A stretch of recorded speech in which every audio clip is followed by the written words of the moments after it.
Welcome to another episode of How Did It Make Sense? Which is a podcast in which we look at the local rationality of those involved in the system. And it's not just those at the sharp end, it's actually also those who operate and design the system. And that could be leaders, managers, or just the societal influence that we have. Today, I've got Jessie Singer, an author, and I read her book, There Are No Accidents. And just beforehand, it was quite an enlightening but also depressing reading as you go through this and you sit there going, really, is that what people are like? And I know from a human factors and systems thinking person that in the main it is. And that becomes the bit to go, okay, so how do we change that? So Jessie, welcome to this podcast. Can you give people an indication of who you are? What do you do? How did you get to where you are? And then where people can find you online and in the real world. Absolutely. It's such a pleasure to be here. So my background is in investigative journalism, and the story that we're going to talk about today is actually very linked to how I got where I am. So I don't want to get ahead of myself, but today I work as a safety expert consulting with EHS professionals and transportation professionals across the U.S. to help them better understand why they're not seeing safety gains. And much of that expertise and that interest came from a journalistic investigation into my best friend's death, which I'm going to tell you about in a sec. But if you want to find me elsewhere, I'm on Twitter and Blue Sky at Jessie Singer NYC and at Jessie Singer. And can be reached at my website, jessiesinger.com. And please, if you're interested in any of this, don't hesitate to reach out. It's really good. And I'm really pleased that it was looking for people to be able to tell stories. And for everybody else, it's like, look, Jessie, do you want to be on this? Yeah, cool. Let's go for it. So, and I think that's one of the bits where those who've got important stories to tell, who are really quite passionate about this, they'll make time for people. So, and Jessie's done that. So, Jessie, can we move into that first story that's there? And I know that it's a hard story. Can you tell us that simple linear story that's often told when things go wrong? Yeah. I like the way you put that before I get into it, because it really is that simple linear story is very enticing, and I was enticed by it for a long time. When my best friend was killed.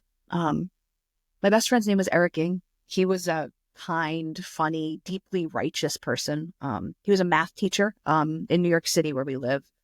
He taught math at a New York City high school. And he was just 22 years old when he was struck and killed by a driver while he was riding his bicycle. This was in 2006, and Eric was riding his bike on what's called the Hudson River Greenway. This is a separated bike path that runs along the west side of Manhattan. He was riding uptown on this bike path when he was struck and killed by a man driving downtown. So the driver had mistakenly turned and entered the bike path and then driven for more than a mile. Eric was struck and killed because the driver was going 60 miles an hour, speeding. He was also drunk. And Eric died right there on the bike path. He was killed by the impact from massive internal injury. And for a long time, that was the whole story I knew. This driver was drunk. He was speeding. He was driving a car on a bicycle path. He went to prison. And for a really long time, that was the whole story. And the way that you recall that and tell that account, there are so many sort of counterfactuals that would normally come to mind. And you sit there going, how could they be in that situation? Wasn't it obvious that it was a bike path and not a road that was there? How could you enter a bike path from a highway that we're talking about? And didn't Eric see the vehicle coming the other way? And weren't there other things that would sort of prevent this from occurring? And that would be the first simple, linear, counterfactual story. but there's obviously much more to it. It's one of the reasons you're on here, and one of the reasons I read the book is because there's way more to it than that. So, Jessie, please tell all that you can in the next probably 35 minutes or so as to the system, what you can get. And I know there's a whole, there's all the copies of the book behind you. It's a really great read, and it's not a 35-minute read. So what you can get across in that time would be fantastic. Absolutely. So there's more to this story in so many ways, but I think it's important to understand how I came to catch up with you and like to understand these things in a deeper way, because like most people, while I asked all those questions you were asking, I was also given an answer that, yeah. But there's this bad guy who was driving drunk and speeding, and he's in prison now. So we don't really need to ask all those other questions. And, you're in mourning, you're not okay, and so you accept that. And what drove me out of that prevailing narrative of simple blame happened 11 years later. 11 years later, after my best friend was killed by a man driving downtown on this bike path, a different man rented a truck and followed the exact same route. Except, unlike the man who killed Eric, this man was sober. He intentionally turned onto the bike path. This was October 31st, 2017, and he drove downtown on that bike path and killed 8 people and severely injured 11 in an act of mass murder. And I remember getting the call that morning and being truly shocked that someone had killed so many people in the exact same place, in the exact same way as Eric had been killed. Now, for me in that moment, a light bulb turned on. I saw history repeating. But as I've told this story, I've learned that depending on how you saw the world and how you understood safety, you might think I was seeing a coincidence where there was none. And I think breaking this down and truly understanding this, both how I saw it and how other people saw it and why they were different, led me to everything I know today. Because in one light, this mass murder in 2017 was nothing like my best friend's death. The perpetrators were different. The intentions were different. The crimes were different. But in another light, the incidents were identical, right? Same weapon, same location, same mechanism of harm, the same cause of injury-related death.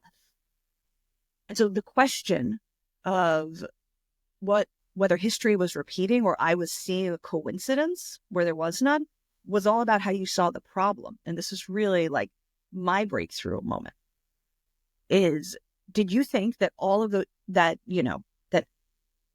Eric died and that all of these other people died in mass murder because of errors and decisions that drivers made? Voices that are often framed that are there. They chose to do this. Yep. Or was it because of the dangerous conditions that allowed those decisions to cause harm? And so if you saw it as a matter of choices, then the deaths were unrelated, had nothing to do with each other. But if you saw it as a matter of conditions, then the deaths were inextricable. And I'm a journalist, so this is when I started to ask questions, not just about the mass murder, but about my best friend's death and the place where he died. And what I found was that Eric was not the only person who had died on this bike path, that people had been killed riding bikes on this path before and after, just the same way as Eric had been killed. Now, every time the drivers were different. Some were drunk, some were distracted, some were lost. They all made different errors and decisions, but they all made some choice, and then they all killed someone with their cars on this bike path. And every time the same story was told, it was an accident. There's the bad guy. And every time the safety professionals who were in charge of that bike path, the traffic engineers, the city officials, they found one of those errors to explain it away. Someone was drunk, someone was distracted, someone was lost. Should have tried better, played harder. Yeah. The simple responses. Yeah, well, and at the core of that, and this is the really tricky thing to learn, is when you find that response, your brain turns off. When you find that error, you say, solved. Even if you have more questions, even if you know it's not fully there, finding a person to blame made everyone feel like it was done. And this is really like the tragic irony of so much of our society, which was after this mass murder, after this was no longer a so-called accident, the safety professionals in charge of this bike path questioned the dangerous conditions built into the design of the bike path. And the truth was that all these cars ended up on the bike path because the bike path looked identical to the adjacent road. It had a double yellow line running down it. Every entrance was big enough for a car. And so after all of this, after the mass murder, the safety professionals actually changed the conditions. They made the bike paths stop looking identical to the adjacent road. They pulled out the double yellow lines. They barricaded every single entrance to the path so you could still bike onto it, but you couldn't fit a car through the bollards. And what they were doing, they weren't preventing errors. They weren't preventing mistakes. They weren't preventing bad choices. They were making the harm implicit. And that would prevent the mass murder and the so-called accident from ever happening again. And for me, it was just, we are individualizing problems as a form of magical thinking. Blaming human error is a fantasy. And that fantasy is that injury is as simple as human error. And that is cheap and easy and satisfying to decide that someone made a mistake, especially when the other option is redesign a whole bike path or a whole factory procedure.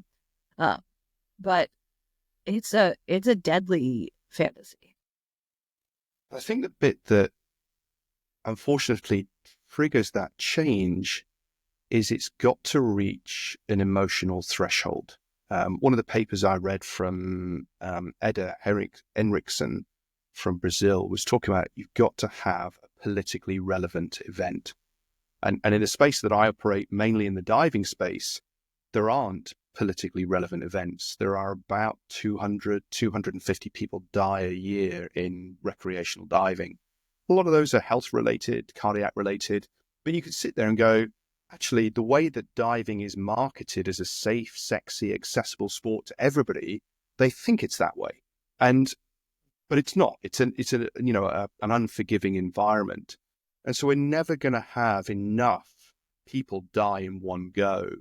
And I've been accused of saying, Gareth says we need to kill more people to create change. And it's like, that's not what we're talking about. It's like general aviation in the States where there's about 350, 400 fatalities a year. Well, that's the same as crashing 3 regional jets a year. Now, if you crash 3 regional jets a year, there'd be outcry. But because it's ones and twos, and I would say it's probably in a similar situation to Eric's context, is that you've got ones and twos, but now we've got a group of people that now has an emotional impact. And it's trying to get to that situation where we don't trigger so much emotional triggering, sort of tautology going on there, but it's that bit that says we've got to have something that makes it significant. And that's the travesty that's there. It's totally true. And it's an interesting thing about what triggers us and how like certain events frighten us more. The flying versus driving is such an easy one, that like we're all terrible drivers generally. Airplane pilots, professional ones, are quite good at what they do. But the fact that they're in control makes us feel less safe than we do terribly driving our cars, which is why those death tolls are so significant. Because I think part of it is that we don't fear things that have our control. And these mass casualty events bring up a dread fear that does get a lot of attention. One thing that's interesting about this is, and something I do today, I work today with people who've lost loved ones in traffic crashes and help them advocate for systemic changes that would prevent harms in the future. And I can tell you about a few of those if you want to get into it. But what's interesting is raising those stories without the mass casualty event is something that throughout history has been the only barometer of change. And so if you look at like the work of Crystal Eastman was a journalist at the turn of the century, early 1900s, and she traveled to Pittsburgh, which was like the industrial capital of the U.S. at the time, and investigated the deaths of working people. And at the time, the prevailing narrative was these workers die because they're accident prone. They're drunk, they're clumsy, they're immigrants who don't speak English, whatever your scapegoat is. And she took all of the deaths for 1 year in Allegheny County in Pittsburgh and tracked every single one. And she talked to the workers who were there when it happened. and the families of those lost. And she did two things. One, she heard the real story. She heard about how fast the assembly line was moving, what the work expectations were, what the work conditions are, and found that none of these were the matter of accident proneness. They were a matter of conditions. But the other thing she did is she brought with her, one of the great photographers of the time, and took portraits of the families left behind, of the worker trying to make ends meet without an arm, without an eye. Yeah. And her work directly led to the workers' compensation system and first safety standards for workplaces, because even though there wasn't a mass casualty event, there was this evidence of humanity that was inignorable in the way she presented it. Stories of tragedy, removing the statistics about blame, giving people real mass, and making it individual. And forcing people to see it. And she laments in the book that she published that led to all this change that most men who die at work here in 1909 die in ones and twos. And when a mine explodes, and she was writing shortly after the Monongah mine had exploded, the worst coal mining disaster in U.S. history, something like 350 people were killed. We spend weeks on, the disaster recovery and the, fundraising schemes for the orphans and widows and the who is who. But when one man dies because, some slate falls on him in the mine, it doesn't even make the news, even though that happens every day. Yes. And the individualism was an interesting bit when I look at charity fundraising for things like famines. They've recognized that when you show big pictures, it's like, well, we can't do anything about that. But actually, here is a person, and you can buy that named individual some care, some support, some food, medicine, whatever it is. And now you make it an individual connection, then actually people are then more likely to contribute. So there are ways around it, but it's not easy. It requires us to understand how and why people behave the way they do, and the association or disassociation that exists. Yeah. I mean, it's tricky work, and some of it's the work of politics, and how you're getting those people in the room and giving them a voice. But it's also tricky work too. And I think, especially when you're, because we're talking about life and death and injury here, working with people who've been harmed or who have lost loved ones, I think those same tendencies to find an individual to blame exist in people who've suffered great loss, perhaps stronger than ever. That the person who did this is this individual that should be punished. And something that I found is tricky work, is helping people who've suffered great loss understand that their best route to preventing future harm does not lie in the one individual bad guy of their story, but in correcting the system so that the next bad guy or person who makes a mistake, it's not that they don't exist, it's that they won't cause harm. They fail safely in their behaviors in which we're talking about. And that is a really hard thing to get across, because as you start to improve systems, the effect of a change gets less and less. It's that paradox of safety, that the safer you have something, the harder you have to work at making it safe. But in a complex system like we've just seen in aviation in the last 2 weeks, where we sit there and there are so many things going on, and it's testament to human creativity and adaptability and workarounds and problem solving that we don't have more accidents than we actually do. And then when we have something go wrong, everybody goes, it's your fault. And then you point the finger, you get rid of the bad apple, and then the system's safe again. It's like, no, it's not. But it's an easy thing to do.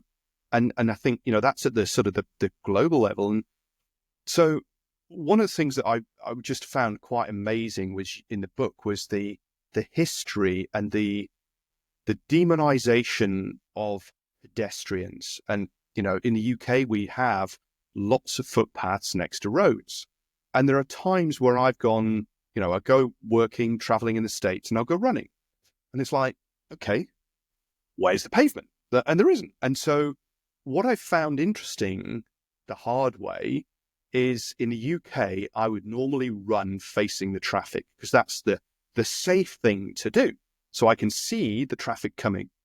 What I found in the States was if I ran facing the traffic, there was an expectation that I would get off the hard shoulder and into the grass or the dirt or whatever. But if I ran with my back to the traffic would give me a wider berth, which is really counterintuitive because I would want to know where the threat is coming from. So I can, and that's what the drivers perceive. Well, there we go. So tell us, a little bit about the sort of the history of the jaywalker. Mm-hmm.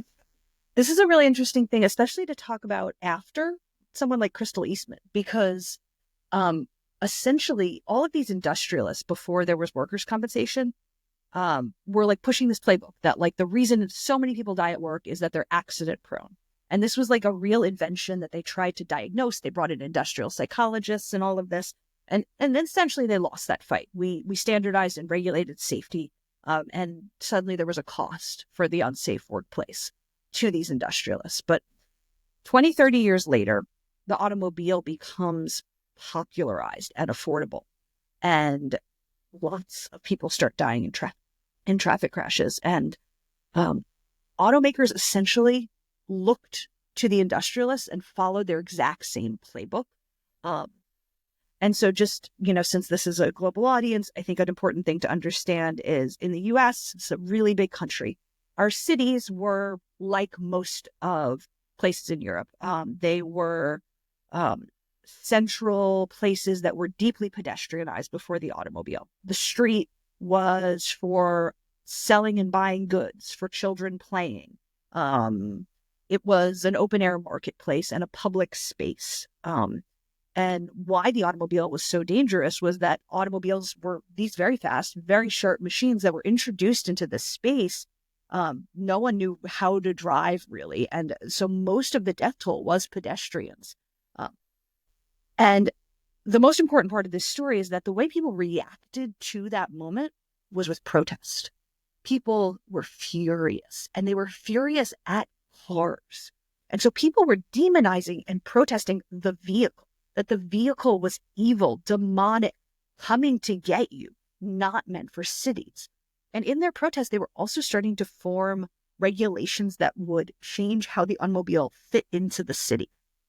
And this is the really interesting stuff.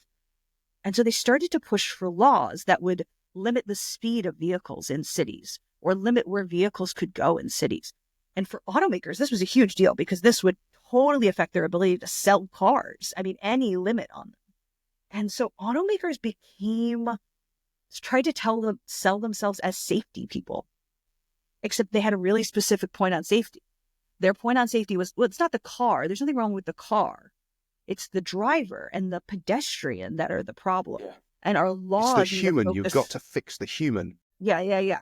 Guns don't kill people. People kill people is a famous bit of phrasing from our horrible National Rifle Association here in the U.S. And it's funny because everyone knows that phrase is like a little demonic, but you hear it. It's in the workplace and you don't hear it. It's on the roads and you don't hear it. And so what the automakers did, they did a few things. But one of them was they've coined actually two terms in the lexicon and pushed them out in advertisements and in comics and eventually in the law.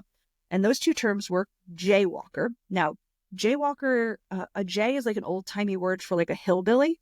So to be a jaywalker was to walk. It's not the relation to the bird then. So it's no. I mean, maybe there might be some relation between the bird and like being a hayseed, being a hillbilly, being a country bumpkin. So a jaywalker was a country bumpkin who didn't know how to walk on city streets. The implication being you were hit by a car because you were walking in the street like a country bumpkin. Yeah. We don't do that in the city. And then the other phrase was the nut behind the wheel. And this is more of a pun. Like the car is perfectly safe except for that nut behind the wheel. And these two terms, like they trickled them out everywhere. And they did this, in comics, in advertisements, in lighthearted and serious ways, but they also incorporated them into the law and essentially pushed for the creation of the first traffic safety laws. Now, in this country, we didn't get true regulations of the auto industry like we had in the workplace at the turn of the century until the 1970s. Wow. And we did not regulate how cars were made and whether or not they had to be safe. And instead, and was that safe for, because I know in the UK, we've got some pretty good pedestrian laws in terms. So this was about protecting the driver and not the pedestrian. In the 1970s, yeah. Yeah, in the 70s, yeah. We're only just now thinking about the pedestrian, but so instead, the automakers push and helped create the first traffic safety laws, and all of those laws were about how people had to behave on the road, not whether or not the machines had to be safe, not whether or not the road system had to be safe. No. It was all about how people should behave on the road. And so, and this went so far as, printing signs for the city of Los Angeles that said jaywalking prohibited, even though it wasn't a law yet. And that's the law. That's how the law is phrased. And every state in the U.S. had laws prohibiting jaywalking. Like, that is the language of the law, which means being a pedestrian in the roadway. Wow. And then you sit there and go, well, how do you get, I mean, that's one of the things that I was really surprised at is, when you're in a rural area, how do you get anywhere if you don't drive? Yes. And so the only way is to walk on the edge of the road, and people sit there going, what are you doing? It's like, I'm trying to get from here to here. Mm-hmm. And when you look at, and something I pay a lot of attention to in the book, is that there are significant racial and class disparities in who is killed by accident. And, I think there's a world where maybe people who have some racist or classist thought kind of chalk those up to behavior, to error, that people of a certain race or ethnicity or economic class might be more prone to certain behaviors. But, oh boy, if you look at a map, it's not true. And it is simply a matter of the built environment, a matter of geography, whether that's the homes that are available to you, the jobs that are available to you, the path between your home and your job that is available to you. And it just falls strictly along economic and then racial lines. Those were two of the big sort of shocking stories. One was the invisibility of Black pedestrians at crossings. And the other one was of the child killed crossing the road with their grandmother. And the narrative that was told straight away until a number of weeks later when the dash cam footage was available, it's like, no, we've shown that that's not the case. But by that time, the narrative is out, and it takes you way more effort to disprove that flawed thing. So can you expand on that sort of grandmother-child scenario? Because you sort of touched on it about where can you cross the road? Where do you live? Where do you work? And the ease by which it is we can or can't cross the road. Yeah, this is interesting. And there's actually two different stories I include in the book. One occurred here in New York City. And it was exactly what you were talking about. A little girl named Allison Liao, 3 years old, crossing the street with her grandmother. And they were struck by a turning driver, and the child was killed. And if you talk to witnesses at the scene, if you watch the news coverage, the story was all the same. Everyone said that the grandmother wasn't paying attention. The child pulled away from her and ran out into the road. In this case, the grandmother didn't speak English. So this was a story told by witnesses and by the driver. And it was just the prevailing narrative. And of course, when the child's parents spoke with the grandmother, this wasn't true, but it took a really long time to find the information. But eventually they had the dashboard camera footage from someone who was driving near this incident. And it's not true at all. The child walks with the grandmother step for step in the crosswalk with the right-of-way signing on them. And this driver just failed to yield. And this is a good example. Like, this driver, terrible person, sure, we can hate him. we are also setting up our intersections. Our intersections, allow people to go green, you get to go, and also pedestrians to cross, right? At the same time. But if one of those drivers is turning, it's up to human error. It's up to human error for them to make the right call, for them to see the 3-year-old, for them to go slow enough, for them to be paying total attention. And we don't need to set our system up that way. We set that system up so that we can move as many cars as possible, as efficiently as possible, so we can keep commerce going. But that's a choice that, leads to these situations. And then we blame the driver. And the driver, sure, did deserve some blame. But when we keep it that simple, then those intersections still exist all across the country. And so this is like one example. And there was another story in the book from Marietta, Georgia. So just a suburb of Atlanta, Georgia, where a woman lived in an apartment complex and she took the bus. She didn't have a car. She had 3 kids. And the bus stop was across the street from the apartment complex, but there was no traffic signal or crosswalk there. And there was one if you walked a half mile up and down the highway. So you could walk up, cross at a pedestrian signal, and walk back. But, she had 3 kids. She was a normal human with a life. And so like everyone in the apartment complex, she ran across the street. And she was coming home one day from the bus with her 3 kids. And, it looked all clear. They ran across the street. And one of her children was struck and killed by a driver. And, I talked to the city officials in Atlanta and I said, did you go look at this? Did you go look at why there's a bus stop across the street from an apartment complex, but no traffic light? Why there isn't a way that people who don't have a car can safely cross the street? And they said, yeah, well, we counted how many people need to cross the street. And it wasn't enough to warrant a traffic light. And you sit there and go, what's the cost? Now, I know in government books, there is a cost of a human life. And I think it is, and it's a wrong thing. But then when you look at the system, that somebody has to justify the cost versus the potential loss. And we sit there and go, call it £1 million a person. Right. Okay. What are we going to deal with and what's involved? And so the system, we shouldn't put a price on life, but in an organization, a social technical system where we have to justify the cost of things, that's it. And that becomes the sad situation. And you go, right, what is it? Is it 1 million? Is it 5 million? Is it 10 million? And we sit there and go, right, we've got to change those things. It's a really sad situation that somebody's actually gone out there and said, right, how many people cross this? And that, a sweeping generalization, that was probably a single count on a single day that said, right, we're going to put somebody there, because otherwise it costs me lots of money to go and count stuff. So you sit there and go, on that particular day, we may have 5 people. And those people are the ones that absolutely need it, because they don't have the systems, the sort of socioeconomic systems that allow them to take a car, or they don't have those 3 kids that need to cross the road in that situation. So, and it's interesting. So in the US, I can actually tell you what the numbers are, because like what these are published numbers that the US DOT recommends. 100 people every hour for 4 hours. That's what you need to get a crosswalk. Wow. Or 5 people being seriously injured or killed in traffic crashes in a year. That's amazing. The wrong way. Yes.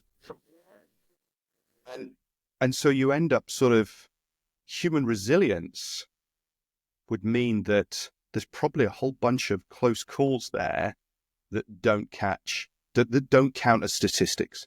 Of course. So we only, as I said on a number of occasions, we count unsafeties. We don't count safety, because you can't. It's very difficult to count safety. Mm-hmm. Count people that have been injured, harmed, killed, and that goes back to my bit of the diving safety piece. We don't have enough people to make a difference on a global basis. There are more people die, unfortunately, driving to the dive site than they will while diving. Mm-hmm. So we just finish that. So one of the things I found quite interesting as well is the difference between the perception of an acceptable number of fatalities in the States in terms of pedestrians and drivers than say Europe. And you just sit there and go, this, the sweeping generalization would be there is less value of life of people's lives in the States than there is elsewhere. What thoughts on that, or is there anything on that? Or I don't think that that's incorrect. I think there is less value on life, but I think there's a way to hear that and make it seem like it's American culture, and I don't think that's true. Yeah. I think it is Wild West. Yeah, and I think what it is it's corporate power. That our corporations run the government, and traffic deaths are a cost of doing business. And it's as simple as that. That to do anything else would cost money. And as you see what's going on in this country right now, where we're eliminating basic social services, we're eliminating foreign aid, we're eliminating basic humanity in some false idea of a cost-cutting measure. But who's doing this? CEOs are doing this. And, there's some easily deceived or uneducated or ignorant people cheering it on, but this is extremely rich people making more money for themselves. And so I don't think it's that... Power dynamic is really important. It is the most important thing, I think, in all safety. I think if you are trying to make something safe and you're not talking about power, then you're deluding yourself. Yes. And it's something I bring up. I do talks around the country, and I talk to EHS professionals all the time. And I talk to them about power because, they're trying so hard and they're so earnest and they so want to do good. And I think the hard truth that I often have to tell them is you need more power. There is no magic secret or acronym or little trick I'm going to teach you that is worth as much as you forcing your boss's boss to listen. And that's hard to hear because then you're got to put yourself on the line, and there's not a magic answer other than structural change. Last couple of weeks I've been doing some work in Ports and Maritime Company, and we're talking about risk. And one of the things trying to get across to the safety professionals is we frame risk as a negative, but there is always a positive. So when workers are coming in and doing unsafe work, they don't believe they're doing unsafe work. They're trying to do a gain or a win, and it's not about a loss. And so just thinking about business risk and personal risk, that the organization is trying to win or gain something. And that's normally about productivity. It's about reputation. It's about shareholder value. So you sit there and go, right, where's the trade-off? And so you can end up with situations where business risk impacts personal risk. And so you've got this sort of 4-part piece of risk. Sorry, and I then said, don't talk about risk and reward, talk about loss and reward. And when you talk about risk appetite, reframe it and say, what's your loss appetite here? And it's just, how we talk about these things makes a huge difference to the perceptions. And the safety professionals sat there and went, we have to understand why people want to do an activity that is beneficial before we can say to them, don't do that because that's unsafe, because they won't perceive that it's unsafe. We've got to understand their local rationality as to, fundamentally, how does it make sense to do what we as observers perceive to be unsafe, but they're just potentially putting food on the plate. And that's where leadership comes in, is having those conversations to say, what do you think the drivers are? What are your drivers? Mm-hmm. It's hard to do your work well because you'll be adaptive, creative, problem solving to achieve your goals. And often those are about helping the organization make money. And if you frame it that way, now you can have a much better conversation with people. And I think that's an interesting point. I did some work about why workplace deaths in this country rose in the 1970s. And there was a labor historian who really got at some interesting points in the data.